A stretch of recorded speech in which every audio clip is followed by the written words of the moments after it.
Hello बच्चों, welcome back to NPC. आज की वीडियो में हम क्लास 12th का चैप्टर 9 रे ऑप्टिक्स और इस चैप्टर में से एक इम्पॉर्टेंट टॉपिक है माइक्रोस्कोप, वो करने जा रहे हैं। ठीक है, इस चैप्टर में माइक्रोस्कोप के 2 टाइप्स हैं एंड उन 2 टाइप्स के थ्रू हमें मैग्नीफिकेशन कितना मिलेगा वो हम डिराइव करेंगे। ओके, माइक्रोस्कोप बेसिकली तो 2 टाइप्स के होते हैं। फर्स्ट इज़ सिंपल माइक्रोस्कोप होता है एक, and second one is compound microscope। Okay, देखिए फर्स्ट जो सिंपल माइक्रोस्कोप है उसमें हम एक लेंस यूज़ करेंगे, सिंगल लेंस यूज़ करेंगे। ओके, एंड माइक्रोस्कोप दोनों में कॉन्वेक्स लेंस ही यूज़ करना है। ओके, फर्स्ट में सिंपल माइक्रोस्कोप में हम एक सिंगल कॉन्वेक्स लेंस यूज़ करेंगे एंड सेकेंड में कंपाउंड माइक्रोस्कोप में हम 2 लेंस यूज़ करेंगे। ओके, तो 1 बाय 1 इन दोनों का हम डेरिवेशन देखते हैं। First is your simple microscope. Okay, simple microscope, तो आपने लेंस के, कॉन्वेक्स लेंस के 6 केसेस पढ़े होंगे। ठीक है, मतलब ऑब्जेक्ट की डिफरेंट पोजीशंस पे हम इमेज फॉर्म करते हैं। ओके, तो उसमें से एक लास्ट वाला केस आपने ये पढ़ा है कि अगर आपके पास एक लेंस है, ठीक है, इस तरह से एक लेंस है। ओके, अब यहाँ पे हमने क्या किया, ये आपका प्रिंसिपल एक्सिस है, optical centre, O is the optical centre. Okay, इस लेंस पे जो फोकस पॉइंट होंगे वो 2 होंगे क्योंकि इसमें 2 कर्वेचर है। ठीक है, so F1 and F2 are the 2 focal points on this lens. Okay, अब हम क्या करेंगे, ऑब्जेक्ट, ठीक है, the last case, 6th case, convex lens के 6 केसेस में से जो लास्ट केस है, 6th केस, उसमें हमने क्या किया था, ऑब्जेक्ट को प्लेस किया था between the focus point and optical centre. Okay, object को, जैसे ये आपका ऑब्जेक्ट है AB, हमने इसे कहाँ प्लेस किया है, फोकल पॉइंट और ऑप्टिकल सेंटर के बीच में। ठीक है, यहाँ पर तो रेज आएंगे। अब यहाँ से इमेज कैसे मिलेगी, तो ये एकमात्र ऐसा केस है जहाँ पे आपको इमेज इरेक्ट मिलती है। ओके, इरेक्ट है तो ऑब्वियसली वर्चुअल भी होगा।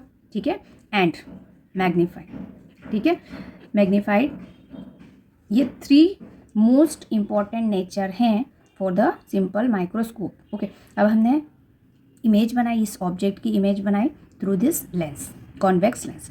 तो फर्स्ट लेंस, तो हम फर्स्ट रे जो है हमने प्रिंसिपल एक्सिस के पैरेलल ली। ठीक है, so after going incidence ray principal axis parallel to the principal axis, ठीक है, it will refract through the focus point. ठीक है, ये जो रिफ्रैक्शन होगा ये किस पॉइंट से जाएगा, आपका रिफ्रैक्टेड रे फोकल पॉइंट से, क्योंकि पैरेलल अगर प्रिंसिपल एक्सिस के आती है तो रे फोकस से जाती है।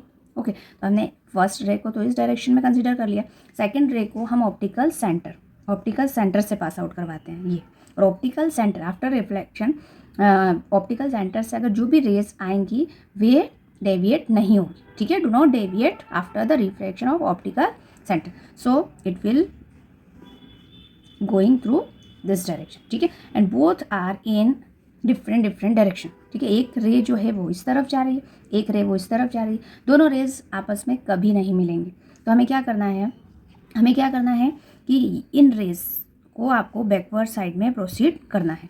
ठीक है, इसको भी आप पीछे की तरफ करें तो ये दोनों जो पॉइंट है ये यहाँ पर मिलेंगी। ठीक है, तो आपका जो AB का इमेज है, A' B' वो same side of the lens बनेगा, वर्चुअल बनेगा, इरेक्ट बनेगा एंड मैग्नीफाइड बनेगा। ओके, अब ये मैग्नीफिकेशन कितना है, जनरली सिंपल माइक्रोस्कोप, मतलब एक सिंगल जो माइक्रोस्कोप हम यूज़ करते हैं उसके थ्रू जो मैग्नीफाइड इमेज मिलती है वो कैसी मिलती है, आपको 6 और 7 टाइम्स मिलती है।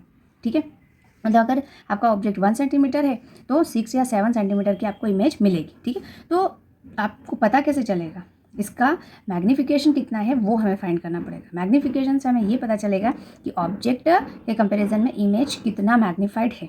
Okay, so we will find the magnification of this simple microscope. Okay, so magnification यहाँ पर एंगुलर होगा। ओके, क्योंकि हम एंगल के रिस्पेक्ट में करेंगे, so angular magnification. Okay, angular magnification होगा और इसे हम M से रिप्रेजेंट करेंगे। ठीक है, अब देखो सिंपल मैग्नीफिकेशन जो होगा वो होता है height of image divide by height of object, but यहाँ पर एंगुलर मैग्नीफिकेशन में एंगल के रिस्पेक्ट में हम मैग्नीफिकेशन को लिखेंगे। Okay, so angle subtended magnification is equal to angle subtended subtended by image. Okay, image जो है एंगल सबटेंड कर रहा है, ठीक है, on the optical centre and divide by angle subtended by object. Okay, तो हम क्या कर रहे हैं, इमेज के थ्रू जो एंगल ले रहे हैं दैट इज़ बीटा, उसको बीटा कहा है, और ऑब्जेक्ट के थ्रू जो एंगल ले रहे हैं उसे आपने अल्फा कहा है। ओके, एंड अल्फा और बीटा अगर ये स्मॉल एंगल्स हैं तो एक्चुअल में हम इसे क्या लिख सकते हैं, M is equals to tan beta upon tan alpha. ठीक है, tan beta upon tan alpha. Okay, now अगर आप देखोगे तो ये जो ऑब्जेक्ट है, ये ऑब्जेक्ट है, ये भी ऑप्टिकल सेंटर से सेम एंगल बना रहा है, और ये जो आपकी इमेज बनी ये भी ऑप्टिकल सेंटर से सेम इमेज, मतलब सेम एंगल है, दोनों के रिस्पेक्ट में जो एंगल है वो सेम है। ठीक है, अगर सेम है तो यहाँ पे बीटा बाई अल्फा, दोनों अगर सेम है तो मैग्नीफिकेशन तो 1 हो जाएगा, और 1 तो हो नहीं सकता क्योंकि सेम मतलब इक्वल साइज़ का जो ऑब्जेक्ट है, इमेज भी इक्वल साइज़ की तो बन नहीं सकती, मैग्नीफाइंग के साथ। फिर इस लेंस का मतलब क्या है? ठीक है, तो हमें क्या करना है कि ये जो आपका ऑब्जेक्ट है इसको आप इस इमेज पे ले लें। ठीक है, और एक ये पॉइंट मैंने पी ले लिया। ठीक, अब इस ऑब्जेक्ट से यहाँ पे जो एंगल सबटेंड हो रहा है ओ पे, ऑप्टिकल सेंटर पे, हमने उसको कहा है अल्फ़ा। ठीक है, और ये जो बड़ा वाला एंगल सबटेंड हो रहा है इमेज के थ्रू उसको हमने कहा है बीटा। ओके, नाउ देखो जो बीटा है वो कैसा है, इमेज के थ्रू एंगल सबटेंड हो रहा है, तो ये इमेज है और इसके थ्रू एंगल सबटेंड हो रहा है बीटा। और ये जो ऑब्जेक्ट है पी बी डैश, ये इसी पे लिया है हमने। ठीक है, हमने इसी पे लिया है पी बी डैश, ये जो ऑप्टिकल सेंटर पे एंगल सबटेंड कर रहा है दैट इज़ अल्फा। तो ten beta upon tan alpha. ठीक है, अब टेन बीटा और टेन अल्फा क्या होगा, तो यहाँ ये आपका एंगल है, एंगल के सामने परपेंडिकुलर। ओके, और ये बेस हो जाएगा। ठीक है, so A dash B dash divide by B dash O. okay, and divide by pb divide by b dash o are the same thing. So magnification m is equals to a dash b dash divide by pb. Okay, and pb is equal to ab, so we can write pb is equals to ab. Okay, ab is the height of image. Okay, so H dash and this is H. और magnification का एक और formula होता है v by you के respect में। ठीक है, मतलब ये जो डिस्टेंस है ये भी बराबर होगा। सो अगर मैं ऑब्जेक्ट से इमेज का डिस्टेंस वी लूँ ऑप्टिकल सेंटर से, एंड ऑप्टिकल सेंटर से ऑब्जेक्ट का डिस्टेंस हमने यू ले लिया। ठीक है, तो मैग्नीफिकेशन क्या होता है, v by u. Okay, v by u होता है मैग्नीफिकेशन, और दोनों नेगेटिव है क्योंकि सेम साइड पे दोनों नेगेटिव हैं, तो नेगेटिव नेगेटिव कैंसिल आउट हो जाएगा। ओके, सो मैग्नीफिकेशन एम की वैल्यू यहाँ से आपको क्या मिलेगी, वी बाई यू। ठीक है, अब हम लेंस फार्मूला इसमें यूज़ करेंगे।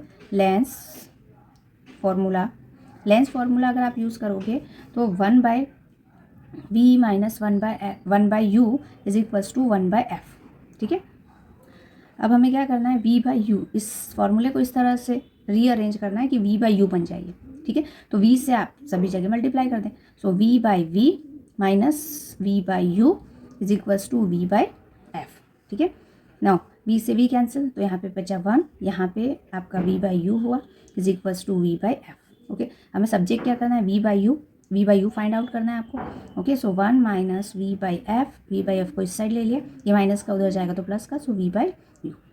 सो v by u is equals to 1 minus v by f. Okay, अब हम क्या करेंगे, जो आपका इमेज है, ठीक है, ये जो वी है, वी इमेज आपका कहाँ बने, आपको किस पोजीशन पे इमेज दिखना चाहिए जहाँ से आप क्लियर देख सकते हैं। ठीक है, मतलब जो इमेज है वो आपका ऑब्जेक्ट के कंपैरिजन में एक पर्टिकुलर डिस्टेंस पे बनना चाहिए जहाँ क्लियर आपको दिखे। ठीक है, और क्लियर इमेज या क्लियर ऑब्जेक्ट को देखने के लिए आइज से जो मिनिमम डिस्टेंस होती है, लीस्ट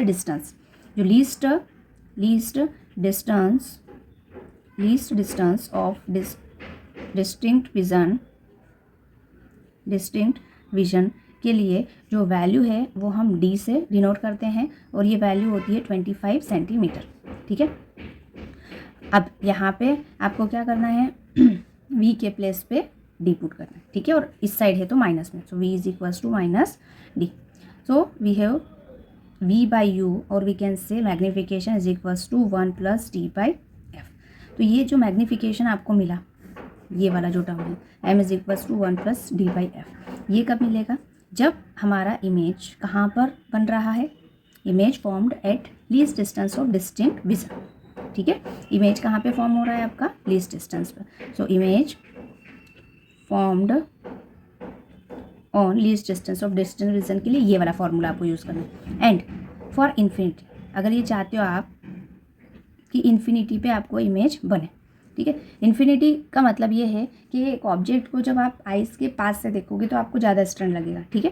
थोड़ा सा दूर जाके आप ऑब्जेक्ट को देखोगे तो इजीली आप देख सकते हैं बिना किसी स्ट्रेन के।